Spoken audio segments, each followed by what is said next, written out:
Right, welcome to another episode of S-staTV Podcast. Myself, Jorzy, and this is a first actually, a first stand-up podcast that I've done. Don't worry, it's not no comedy, but yeah, it's a stand-up podcast. First time we're outside again, making the end of any sort of sunlight in this country, which is about to come to the end. I like the outdoor thing, but yeah, we're good. And today we have Mr. Carneo Beats.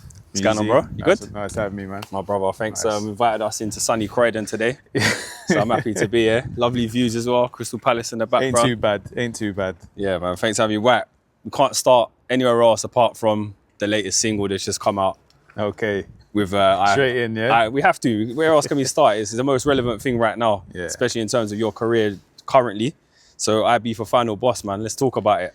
Oh, mental one. The controversial track. Yeah. Is it controversial? Yes, you know, get a lot of good and bad from both sides because people don't like, obviously, how it's come about and where Sony have taken it, you know, and with people like trying their best to get signed to like Sony, and then obviously this has happened and it's like bang. Yeah. So I get both sides of it, but yeah, rewinding it back to where I first heard him on social media over that weekend when he got big. Just scrolling through TikTok, Instagram, start seeing this boy like, you know, going huge with his, you know, this is Jack K, blah, blah, blah. So anyway, I'm like, oh, hold up. Let me just rip his vocal. I swear it took me about an hour. I laid down a beat, about an hour or so, another half an hour like tweaking it here and there. I just put it on my socials. Within about from the hour I put it up, it hit about maybe 100,000 views in an hour on my own Instagram. So then I get ping, ping, ping, ping everywhere. You know, I see it. It's Sony. I'm like, oh, what? I'm like, what? So someone that obviously works with Sony is like, look, how do you want to work with this? Because we will take it, you know what I mean? So I'm like in a couple of hours, like there's a deal like ready sitting there. Do you know what I mean? Yeah. I didn't even know how the quickest track ever to be signed to Sony is, but I'm hoping that this is one of the fastest, you know? But and at this point, he didn't even know that I made the track. His management didn't even know I made the track. So it was already signed. It was already like pre-signed, if you know what I mean. Yeah. To Sony and Relentless before he knew about it.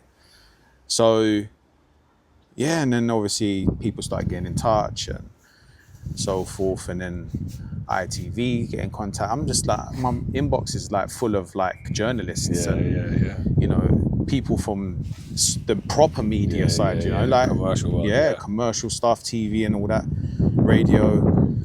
I didn't know how to handle it, you know what I mean? I'm like, I don't know. I'm just like, yeah, you're right. Yeah. I'm like, not sending nothing proper back to them. But and then obviously a couple of days later, the management get hold of it, and they're like, wow, this is great, you know what I mean? Like it's another thing for him to like come at, you know what I mean? A different angle. Yeah. But yeah, it's just But let's quickly pick apart some of the things you said there. So when you say controversial, what's making you feel like it's controversial? Who's making you feel like that, or what's making you feel like that? Yeah, it's, you know, obviously I get where the scene is now, and the time of, you know, how the music plays out with the TikTok, with the Instagram and stuff like that. For someone like Jack to come off the back of just being like filmed in the crowd, and the next minute he's getting a deal. Well, but this is the internet though. It's the internet. This is the internet, this is content, this is how it works. You have to be ready for it. Yeah, this is how it works. You know? Short term, you know? Like it or not, the track, it wasn't really a project. It wasn't like a sit down, going into a studio and working, you know, like I've done previously. But like, look, it's one of them things. Like I've spent thousands of hours in record studios with big artists, and they've never hit the way this is hit. Yeah, exactly. You spend an hour on a record, and it can hit. You know what I mean? So we just have to live by the moment, and this is it. This is what they say though. You never know what one is gonna blow, do you? So that's why you have to keep going. Yeah, exactly that. So I'm hoping that it can inspire people just to think a little bit outside the box sometimes, and how things are like moving so fast with like social media and people going viral and stuff like that. Then who's going to be the next Ibiza Boss? Can someone else jump in there? You know what I mean? And try to get a Sony deal or something like that. Look, I wasn't even trying. I didn't try. I just put it up just for a laugh. Not a laugh, but I mean like. I thought, when you obviously to me the beat's hard. I remember when you made it, I said, "Hey, this beat's hard." I said it to you straight away. Like I actually like the beat. Even in my head, I was thinking if he takes out the vocals, this tune will be big. It still can go, yeah. This is when you first put it up. Before this is the controversial side of it.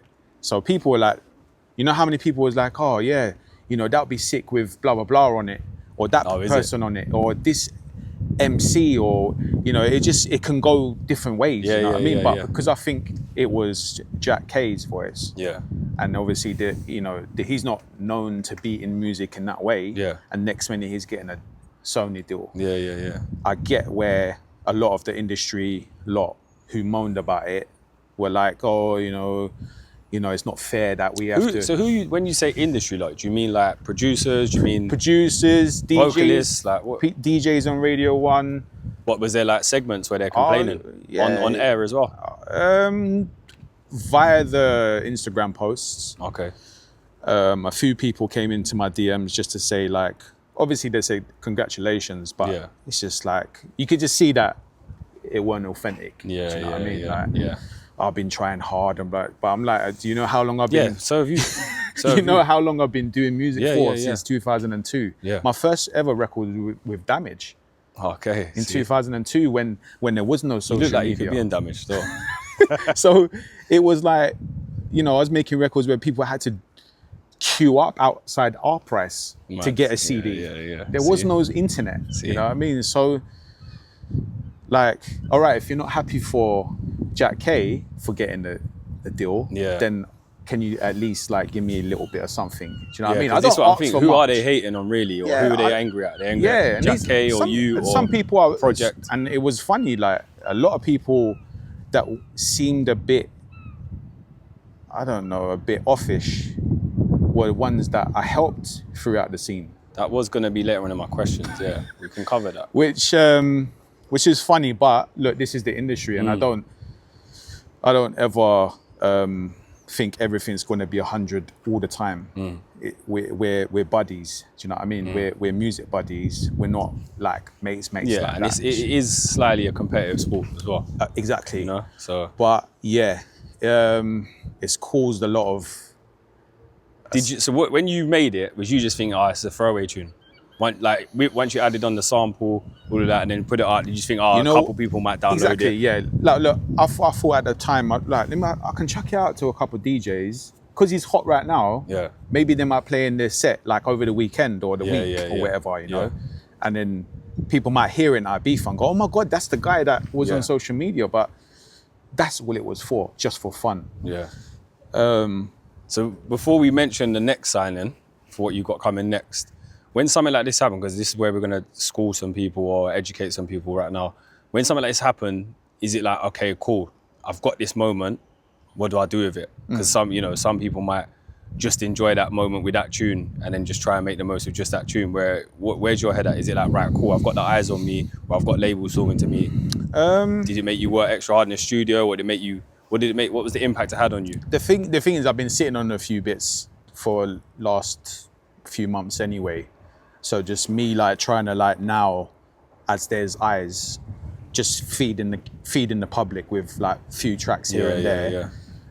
It might have come a little bit sooner than what I wanted, but learning about how social media works now, like I've sat down with like people at Sony in the meeting, and there's like people that work at TikTok. Okay. They're like, this is how things work now. You put this out, like there's certain times that you know. So have you got some crazy gems? And I'm just like, so I'm just like, hold up. So you can sell that knowledge now.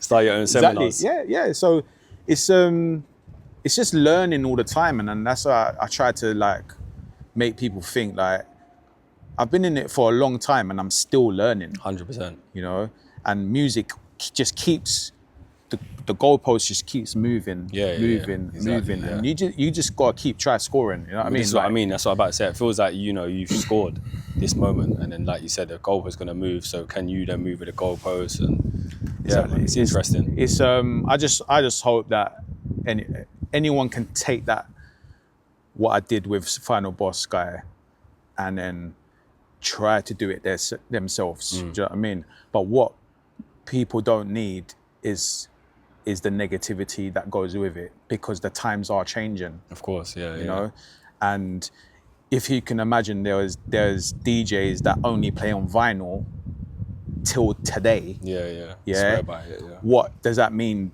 All the people that play on CDJs around the world, they're not DJs no more, because they've got it a little bit more easier than the person on vinyl. Like, you get left behind with that mentality. Yeah, you just have to keep moving with the times, you know? Of course. The vinyl DJ might turn around and say, you guys are never DJs until you've actually touched wax. Yeah, you never can be a DJ. So what disc are you touching? They can go, you know, where do you move with this? But so obviously I know you've probably got to not be careful, but be like, say the correct answer here. So when you met Jack, what's he like? Cool guy, yeah. Really cool guy. Because I feel a bit sorry for him, because sometimes I see him in certain situations and I'm thinking, what does he do now? Because obviously he's a personality or he's a face. But then when he's thrown in these places, all these cameras, or he's given a appearance thing. Of course. Because he's not actually like an act or something. He's just there as a physical person. Yeah. Like, it must feel weird, isn't it? Exactly. Like, so when obviously I met him at the Sony building, because that was the first time I spoken to him, see him. It's the first time he's seen me and spoken to me. Like, he didn't know what was going on. Do you know what I mean? Like, you're in the biggest building for music. You know what I mean? Like, so he's like, right, this is crazy. But he's a cool guy. He's a young lad, you know? Like, and a lot's happened really. A lot has happened. Well. He's tired. He's just got off a flight. But I tried to say to him, look, like, if he wants people to talk to with the music side, there's always people that are gonna help you on that. You know, if you really, really want to get into this stuff, and because he's like, I really want to DJ, I really want to put on shows, I want to, you know, and he can do it. He could put a tent out at Creamfields. And have all the DJs play for him. He can do it. You know what I mean? Like how like all the DJs in Ibiza have taken him and wanted him behind them when they're DJing. Same thing. They can just go, we can return the favor. We'll come and play for you. But this is how it is now. So you're gonna teach him how to mix? Yeah. I did say to him, if you want me to help you, I'll do that. It's no problem. But yeah, nice, cool guy, really humble. So how well did the record do? What was the? It's not even kicked off yet. No, it's not even. So we're still doing a lot of planning at the moment, because when it goes commercial, there's a lot of other things that they put behind the scenes, so that the groundwork is sort of done and laid, so that everyone that's followed me thinks, okay, that's out a month ago. But there's a whole new world out there that don't even know. So it hasn't even really been pushed yet? No. So there's a whole new world out there that ain't even heard the record. So when are they planning to? So it should be the next. In that direction. Should be the next couple of weeks to a month. Nice. Then you start doing the traction. We're kicking on that side. Nice, wicked, man. So after that, you then had another signing. Yes. So let's talk about that one with MK. Yeah, MK. So funny enough, I had that track made about a month before the Ibiza Boss track. Okay. So you had that one first. So that was kind of like sitting there, and I was just going back and forth with MK about, this is the second version. Did you post it up first? Because I remember you posting. I do remember you posting the remix at some point. Yeah, so he I think he put it on his TikTok, Oh, okay. like the remix, and he said, "Oh, this is like one of the best ones that I heard." So he said, like, it's sick that, and the vocal stands out quite good. Yeah, yeah. So, But it's not the first time you've remixed one of his tunes and no, he's I've got it done into the his hands, Burning, innit? yeah, I've done Burning as well, which he was extremely happy about. Yeah. And he's been playing quite a lot Yeah. for the last couple of years. Yeah, that done really well.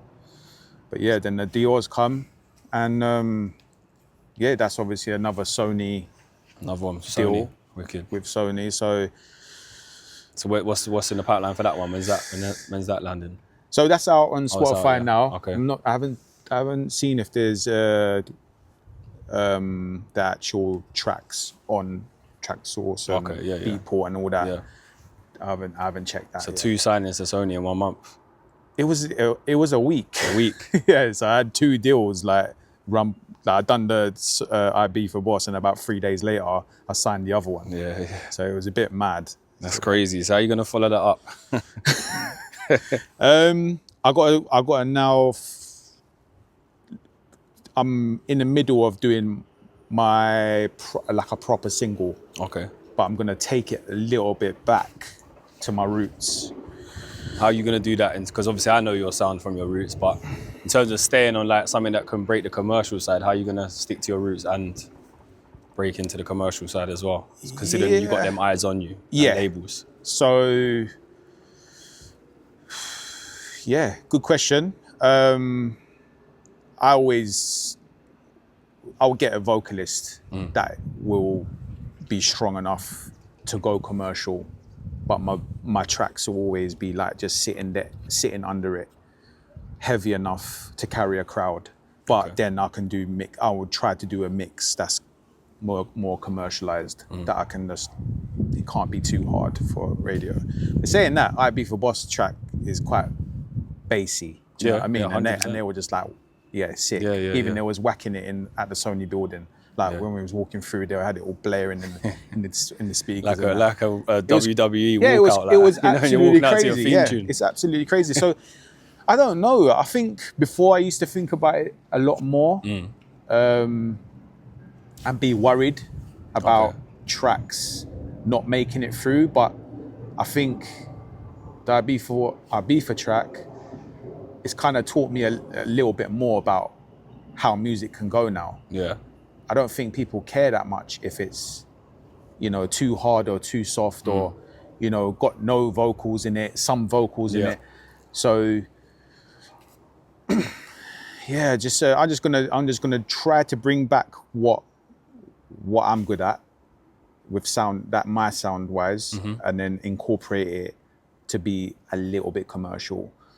But I've started it. And, Would you just talking about the Ibiza track again? When you made it, was you proper feeling it, like, or like as a producer, like, do you feel all your tracks? Yeah, that one straight away. Did you add the vocal after? Like, did you make the beat and then think, I'm gonna throw that vocal in? No, so I had the vocal just sitting alongside the kick drum. Oh, okay, and then just add it. Yeah, from there. just kept on adding things, and it was becoming seamless. Like I was just adding, and I was just like, take it, and then I was like, no, I don't need that. Take it off. Because sometimes minimal is best. Right? Yeah, 100%. So yeah, it just yeah. Is this having any impact in terms of shows that might be coming up and stuff? You had any good phone calls or a DJ and Wes? A few shows, and next year's looking really promising. Yeah. So I'm more focused musically right now. Nice. To get the music out there, because we're now showing a lot more ears now. Yeah, of course. Fresh ears. Like you've been about for a long time. Yeah. You know my tracks and stuff like that. But then you got to know another set of people that are going out clubbing. Set of ears, yeah. So I want to try, new gen. Like, so I want to try to like put my music out a little bit more for those guys, and then I can come. Are you someone who pays attention to the current sound, or you just stick to your own formula and your own DNA of music? My formula's always there. I don't really listen to anyone else. I've never really like like, oh, I like that tune, I want to make a tune just like that. Never done that. Not really. Because a lot of producers use that, don't they? Like they will use a template track and then make something similar alongside it. But every time I feel like I've done that, I've stepped off it. Okay. I've stepped off the track and then and reverted back to what I know. Yeah. So yeah, it's just a time and place where you can make music. I think you can't just turn on your laptop or your computer and then just think of making a record. Like you can be in a good space and then like I can make a different track, putting my laptop here, than I would be sitting in my car or in the studio. Yeah, I hear it. Yeah. At this present time. Yeah. You know, so see when you know when you thought, oh, let me sample that. Did you? Because like when I get certain ideas and they blow or they bang, you remember the moment. Yeah. When you had that idea, do you remember like thinking, oh, I'm gonna sample that? And then do you get a little feeling about it when you're doing it? So I was just literally on my phone, and then that's come up. I'm just like, yeah, because when he says what he says, I've moved his vocal a little bit over so it hits on the beat. Of course. Yeah, of course. And I'm like, yeah, you know what? When he actually says that, that's where the first bass line comes through. Yeah. Or the first stab. So I kind of knew straight away. Yeah, you that's get why that feeling. That's why it sometimes, took innit? like an hour. Yeah. To do, because it was just seamless because I knew exactly. But I might have had that idea at a different time of the day or a different day completely, and not come out of that. Yeah, I hear what you're saying. You know what I mean? Just because like my mind is in a good space at that time. Yeah, exactly. The vibrations and that. What did you get him? Did he have to go in the studio and re-record all these bits? That is the actual vocal so you use from the same Instagram. sample. So that you sample clean then. Yeah. You must be a clean sampler to make to be signed. So I got it. So I got it spot on. Done my bits to it to make it more punchy. Because I thought didn't he add something to it? I thought, you know, when he says your girl, or does he say that in the main clip? Your girl likes what is it? Oh, in that, that's Majestic. Oh, okay.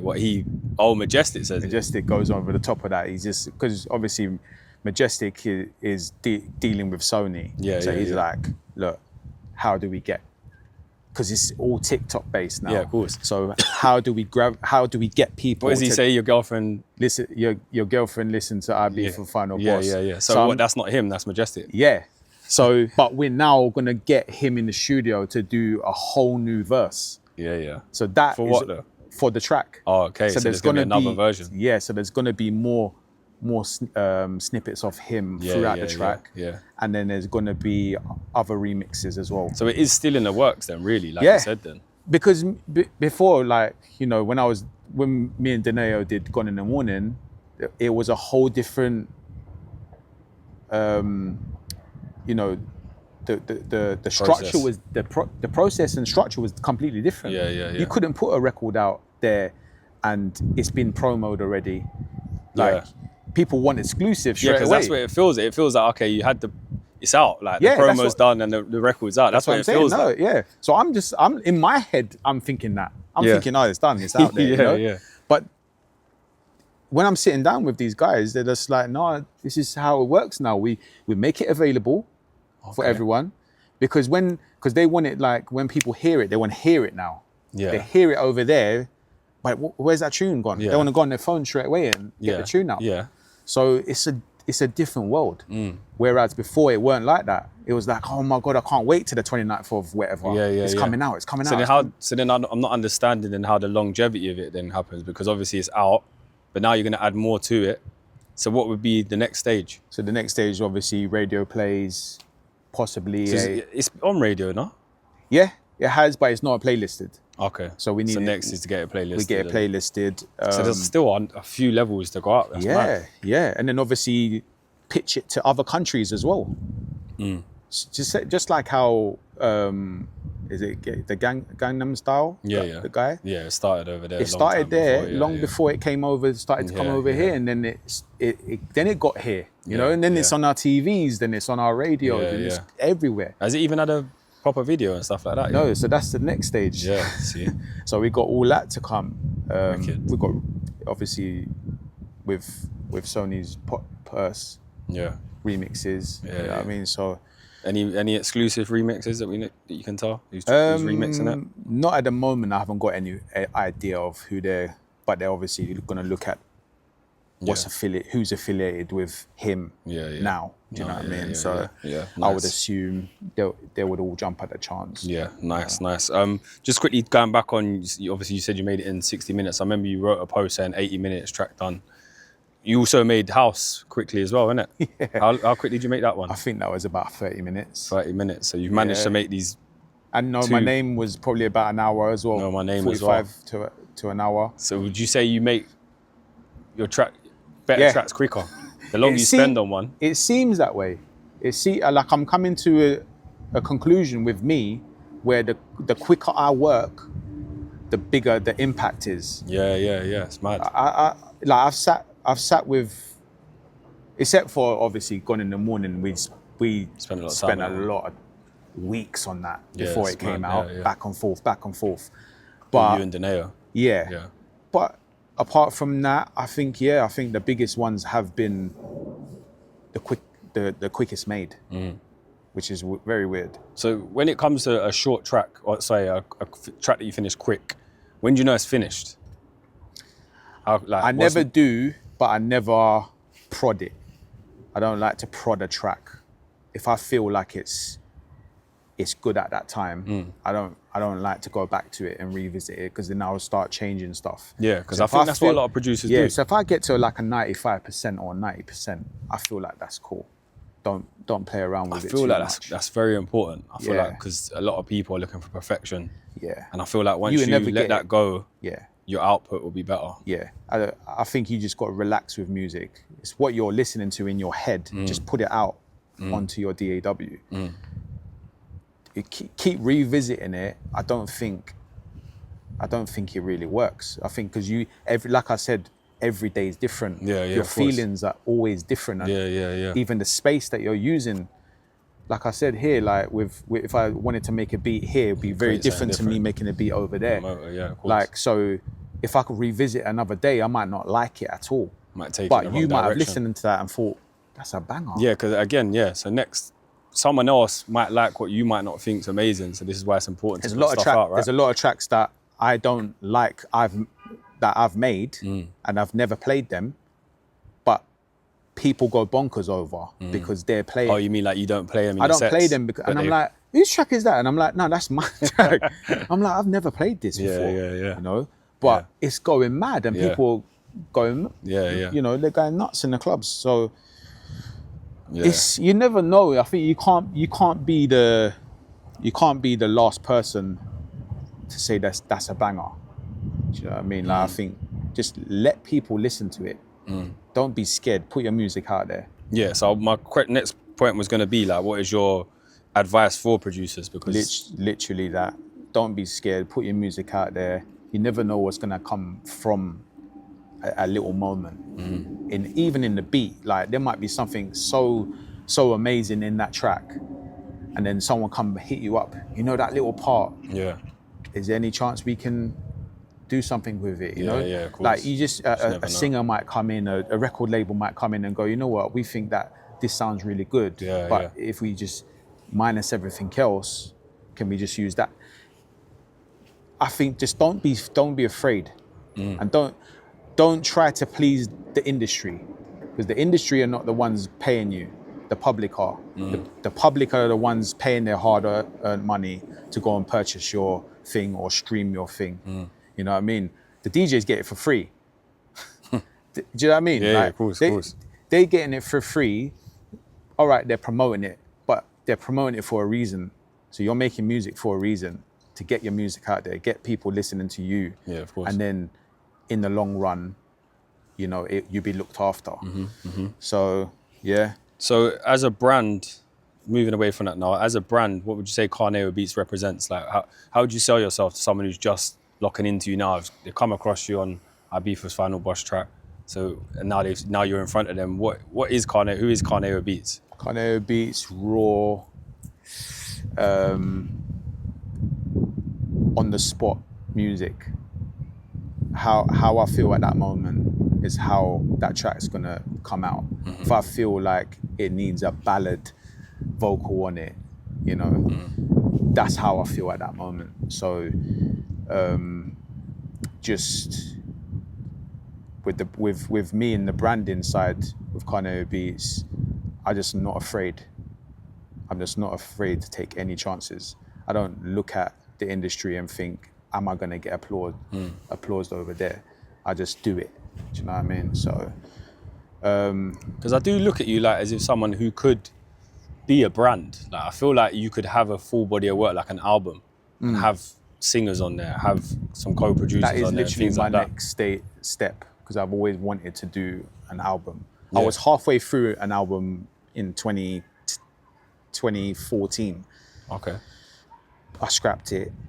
So I feel like now though you would be like even 2014, yeah, but I feel like your 2014 might have been boxed in, and it would have been in our scene. Yeah. And like it would have been sick, obviously. But I feel like now, yeah, I feel like you're just a lot more well-rounded as well. yeah, because obviously collaborating with a lot of artists like Roger Sanchez, you know, like big brands, like throughout my years, Yeah. I've learned a lot. And I've taken a little bit from everyone and just go, you know what, cool. And they've probably taken bits off me before, you know? So, yeah, trying to get an album would be my next stage, working with a lot more singers. And I'm gonna try my best to go back to my roots, where it's more like hard.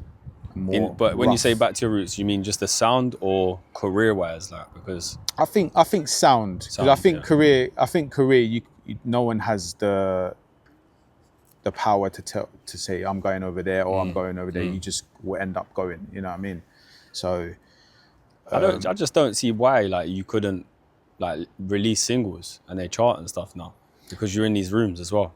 Yeah. And you have that sound So knowledge. it's the connections are being made now. The ears are opening finally, you know.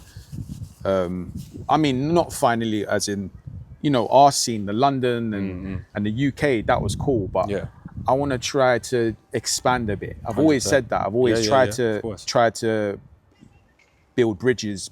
You know, I'm working with people in Panama, Brazil, Holland, like Netherlands, and you know, all these places I'm linking with now properly, you know. Nice. But that also gives their ears to come over here and listen to what we've been doing.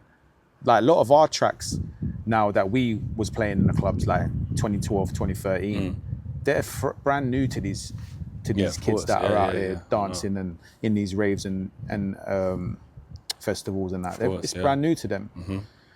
So exactly. Yeah. Random one. Have you ever thought about dropping beats from your name? I did think about it. I did. Because obviously that was like, when I hear beats, this is when we were like, you know, like college days and things like that, innit? Grime days, garage days. I'm guessing that's when you had it from then, innit? Yeah. So that was just, my boy just wrote it on a CD that he burnt off. Yeah. Carneo, and then he put beats. Yeah, so I was just like, all right, cool. I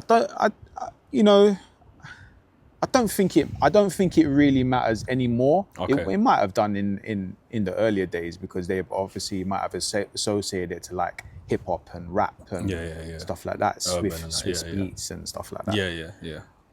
But if you're educated in that genre of music, I think it's like East End dubs. You know, you wouldn't associate dubs to be with house. You know? Dubs was like what you was doing. You know what I mean? Like, so I think it don't really matter anymore. I used to think about it, but because there was that point when everyone changed their names from like a tag name to their government name, innit? Yeah, or like some Italian name. Yeah. Or some Spanish name, and they're from like Tooting. From Fulton Heath.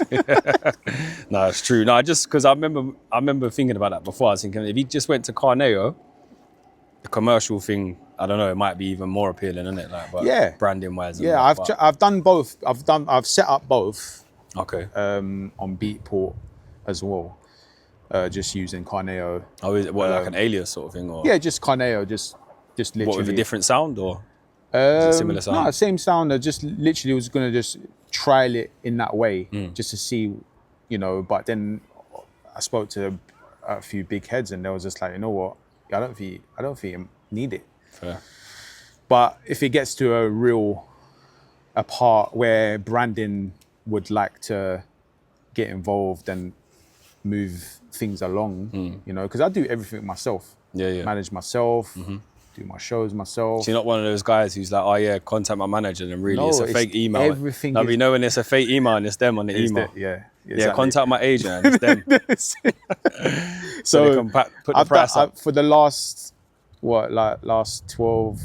10, 12 years, I've been on my own. So, Has your fee gone up since the singles? yeah, Love that. Has to. Price has to go up. never stays the same, Right, right? it has to go up, mate. You mentioned his name a minute ago as well. Legend like Roger Sanchez. How was it with working someone like that? Iconic. When we did our single with Gifty, made me wonder. I couldn't believe it. Sitting in the studio with him, I'm like, amazing singer, Gifty. Roger Sanchez, someone that had massive Grammy hits, and I'm sitting here with him making beats. Yeah, music, beats. You know what I mean? But he's open with everything as well. He's not one of them producers that were like, because he's at his level, that I should just sit back and don't do nothing, don't say nothing. He involves you. Nice. He's like, bro, what should we do? Like, this bit's missing. All right, I step over, I do my little thing. We work together. It's good. Take that bit out. Oh, he's that. Yeah, that's sick. I said, try that little bit. Yeah. It sounds better. Right, let's scrap that. Yeah. So working with someone of that caliber and him have that involvement, or letting me have that involvement in music, was amazing to me. He seemed like, when I see any footage or photos from what I can remember, he seemed like he liked you as well. Like, he seemed to get on really well. We went to his wedding. Sick. I've gone to untold shows. He just phoned me, bruv, like, I'm landing in London tomorrow. Are you about? Yeah, wicked. Cool. And then we'll go out for some food, and then he might go, all right, do you want to come out? I'm playing that, blah, blah, blah. Yeah, wicked. And then I just jam with him. I nice. sit with him, have a quick drink, then I'll watch him playing and go home. Has he seen the Ibiza Final Boss stuff yet? Yeah, I'd assume so. Yeah. I assume so. He's been liking a few things and that. Nice. Yeah. But go back another step as well then, for someone else I feel like has had a big part in your career as well, Mark Radford, Audio Rehab. Yeah, Mark, major player, as you know. Obviously, I've released a lot of records on his label. Would we ever see a collab again between you two? Yeah, definitely. It would be nice to get, sorry to interrupt you, like, I think you lot might, let's just say you collaborated 8 years ago, 10 years ago. Imagine now coming back with all your knowledge, with the sound. Yeah, with the sound now and the knowledge, and sound sounds even more expensive now. It's more powerful now. Yeah, so imagine what you can make now. But yeah, definitely, I'm up for most people in the industry as well. Like, if I ever did an album, I would get 3 or 4 people. It can't. I don't think it can be if I ever did an album now, man. It means when you do your album. When I do my album, I will get people from the industry, the positive ones. People that are positive, I will bring them in. I'd be excited to see the collaborations you had on there, because you just don't actually know because of what you put out, where you've been. Yes, you know what I mean? I've done the track with Talisa, which was "Love You for Tonight." Sick. It's another branch off. Yeah. Obviously, the Gone in the Morning thing, which was Daneo. I did the track with Damon C. Scott. Okay. Obviously Roger Sanchez. Ibiza Final Boss boy now. Edge and Dance as well. Edge and Dance. I've kind of gone where the pop people are, where our scene, the London scene, the grime scene, the hip hop scene. You know, me and Mist was in the middle of doing things. Yeah, I feel this is what I mean with your album. I feel like you could get some curveballs on there, like where you have a grime track or you have a rap track, because obviously you're a music man, innit? You can make music. Yeah, me and Getz was gonna do a little collab as well. Yeah, like it was. Like, I can definitely call a lot of people. Yeah, that's what I think. And just surprise our industry. Just make sure if you are doing it, call me and I'll document it for you. I want to be involved. I want to document it for you, man. That'd be sick though, yeah. Yeah, trust me. But yeah, no, I definitely think you need to do that, man. You definitely do. But yeah, big up Radford as well, man. I just thought it'd be good to give him a mention. Big up Rads. As someone on your journey. I want to talk about the scene a little bit. Our scene, we talk about it now. We've dipped in and out of it there. When I remember there was a time when people were like, oh, people think they can leave the scene and come back. And I feel like some people were aiming at someone like yourself. Yeah. Did you feel that as well? I did, yeah. Why was some people's mindset so small to think that people can't go to other scenes or make different music and try and boost their career even more? Why do you think that was? Or... I think if you're not doing the things that I was doing at that time, you wouldn't have understood. Yeah. If you was only a promoter, or you was only a DJ, or you was only a producer, yeah, and you never like done everything, I think it's hard to like say negative things in that way, you know. You have, like with music, you know how music goes, like why not make something, and if someone over there really likes it, can you not turn not your back, but like just turn over there and just say to them, like, what, do you want a little piece of our action as well, or what we're doing over here? Like, I think that's how you embrace, that's how you, like, we've got a sound that was in London, and we don't want to only keep it in London.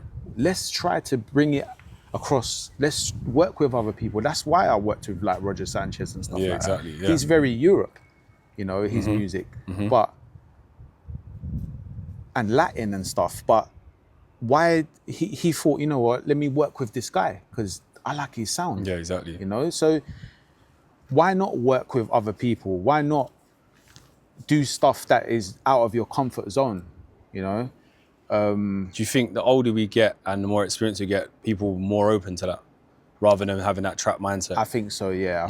I think if you're in it long enough, you would let it play out.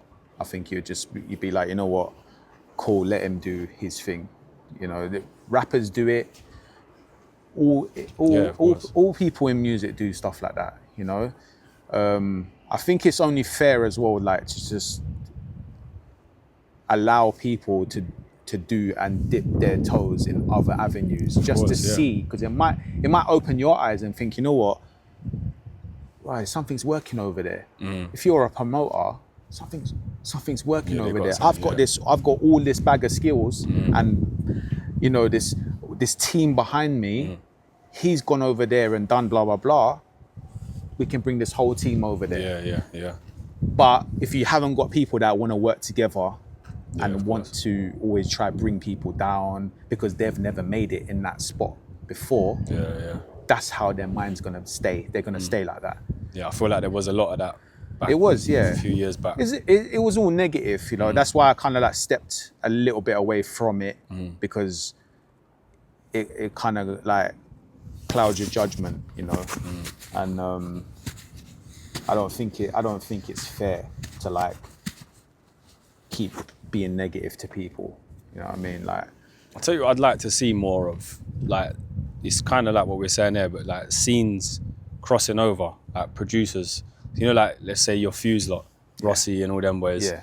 With collaborating with guys like you. Yeah. Like, imagine the sounds that would be coming out, bro. Like when you get the raw undiluted sound with a bit more minimal sound, and you just. I know. Like collabs like that, I'd love to see. Yeah, there's so many avenues, and this is the whole thing about being different. Because if you was just only the same person making the same music in that same genre, how do you learn? How do you evolve and make different sounds? Because yes, you can be known for your sound, but eventually you're gonna have to find a new one. Yeah, of course. Yeah. There's no one artist out there that's ever stayed with their sound throughout their career. Yeah. They've always dipped out and done little things. Do you think it's because, just as we're talking, I'm thinking like, you know, like we had early doors in a scene, for example, let's just say the deep tech scene, let's say the London deep tech scene. When it's quite a new scene, do you think everyone's mindsets are like, oh no, we must stick to this, we have to do this, rather than keep doing all different sounds? Because for some reason we think it's a bad thing to try a different sound. We say, oh, he's not making, he's trying. You know what I mean? Yeah. Is it because it was a new scene that our mindsets were like that? I think so. The same thing happened with grime. Yeah. If it wasn't 140 BPM, it's not grime. That's It's what he used to something say. else, yeah. Do you know what I mean? So Exactly is that. that what it is? Because people are scared to I change think the so. sound. That's why I said at the beginning of what we were talking about is don't be scared, because I've made tracks that are completely the other side of what I've been doing, and they still banged. They still was played by people that's in our scene, playing our scene music. Yeah. Was that because it had your DNA in it, you think? Still had your little Yeah. spice on it? But that's why I think you do need to keep your own initial sound, but then you can just elaborate on it. You don't just disappear completely and make a completely different thing. But even if it's like the structure of the track, I think you still can keep your elements. Of course. You know, and just never be scared. Never be scared of trying new sounds. Scene's always going to be there. Yeah, of course. Yeah. So with the big track, last two tracks you just got coming out now, or have come out, have you got love from people from the scene, or do you feel like a lot? Yeah, from our own people. I'd say 90% from people that have followed my journey. 95% I would say have loved the whole transition of you know, wow, we used to come and see you play at blah blah blah, and now you're over here, you know, doing something. It's so good to see, you know. Yeah, of course. But yeah, there's a small minority of people. What about like industry heads, like DJs and promoters? And do you feel like you're getting the backing from our own? I reckon if not completely, because I think if obviously a track that goes viral like that, everyone wants a bit of credibility and not play it. They feel like, you know what, it's too too out there, so I might not play it. Like Sam Supplier busted it on his sets, and he messaged me, he's like, bro, it goes off. Like people go mental over it. A couple guys in the festival as well, they've been playing it as well. But yeah, like I said, like, you know, if I took his vocals off and put someone else's vocals over the top of it, it might, you know. But maybe some people don't like the fact that this Ibiza Boss has got a deal, you know, and they might just be like a bit more like, no, I'm not playing it because you can't be like that. No, of course. I think if you've always been there to try to support anyone in the industry that's got to that level of the eyes, if you want to call it, like Sony Music and stuff like that, just try to be a little bit more positive. I think, because it can happen to you, and you might need to call on favors and 100%. and stuff like that. So. 100%. Right, last couple now then. So I'm going to ask for your top 5 Carneo classics. So the classic could be your new ones, but what's your top 5? Not in any order. If you had to pick your 5 anthems, that, you know, these are my 5 tracks to put forward. No, My Name has got to be one of my main ones. Gone in the Morning, obviously. House, it's got to be there. Make Me Wonder, which was with Roger Sanchez. For me, obviously, you know, is a pinnacle time of where my career was going. 5th one, I've got loads. Too Cruel, which is my latest one. Okay. Yeah, so I'll send you that one. So no Ibiza Boss, no Dior remix. Are we allowed another 5? No. Yeah, you know, doing the Burning and Dior for MK, I think I keep that. I keep both of them at 5. Okay, yeah. Wicked, man, wicked. All right, if you could, what's your dream label to work with, or have you already done it now? I would love to get onto Jamie Jones' label. Okay. Hot Yeah. Creations, yeah. I know my sound is not the same as what he's pushing, but I think it could be something could that see you he on could it. just go like, you know what? Okay, this is where we work with now. Yeah. You know. Again, that's what I mean. Imagine like a Carneo Beats, Jamie Jones remix. I just feel like there's still so much to happen. Yeah. That hasn't happened yet. I know. In terms of like So producers much. from our scene. I'd love that to are work sick. with Jamie Jones, Dennis Ferrer. They're like, Dennis Ferrer, I think for me, is like God. Yeah, because at the end of the day, these guys, especially them two, they probably have the most anthems in our scene. Yeah. You know what I mean? If you go back to 2011, 2012, it was their tunes ringing off in every For dance. inspiration. Yeah, definitely. so that's like when you would have been listening and think, right, they're the guys I look up to. Exactly. But now you're here with your level of sound, and it's like you can step in them rooms and get remixed. Yeah, and I would whatever love that. I would love to work with those two. else. Yeah. What's your dream event to play at? Dream event. Good one. What's the one you're like, I'd love to be there one day? Festival or Probably Creamfields. Creamfields? Yeah. I reckon that might happen next year. I've got a feeling. Probably. Could be. With Jack involved and up north, and it can happen, innit? It can happen. There's been small talks already, but Creamfields, yeah, sick. but a whole stage for myself, Yeah. and me just whacking beats for about 4 yeah. hours. You know what I mean? 4 hours of Carneo Beats. Yeah. All right. This one only. What's your dream back to back? I did it already. Roger was my back to He back. did it? Yeah. Sick. Another one sound wise, I would say back to back. I would like to go Dennis Ferrer. Okay. Dennis Ferrer, I think I've seen him live like before. I've been playing as well. Okay. And I'm just like, yeah, your sound is mad. Yeah. I was surprised when I've seen him good. live. I was surprised at the sound that he played actually. Yeah. Because a lot of it doesn't sound like what he makes as No, well. it don't. No, but then he brings stuff Yeah, in, then and you're just like, oh my god, When this you're is where you we forget, are. You forget what he's made. Sometimes how dope as you well. are. Yeah. So yeah, Dennis Ferrer, I think. Yeah. And then finally, if you had your own lineup and you had to create 4 of you on the lineup, who would it be that you know would sell out in seconds? So you and then 3 other DJs.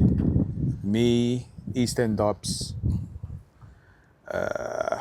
Dennis Ferrer, Roger, Jamie Jones. There we go. That would be a madness. Yeah. It might happen one day. Will happen one day. Let's Carneo, thanks for coming through. Nice having me, man. We got the Croydon Skyline. area. And man, look forward to what's coming for the rest of the year. Thanks. See you soon. Love, bro. Take care, you lot.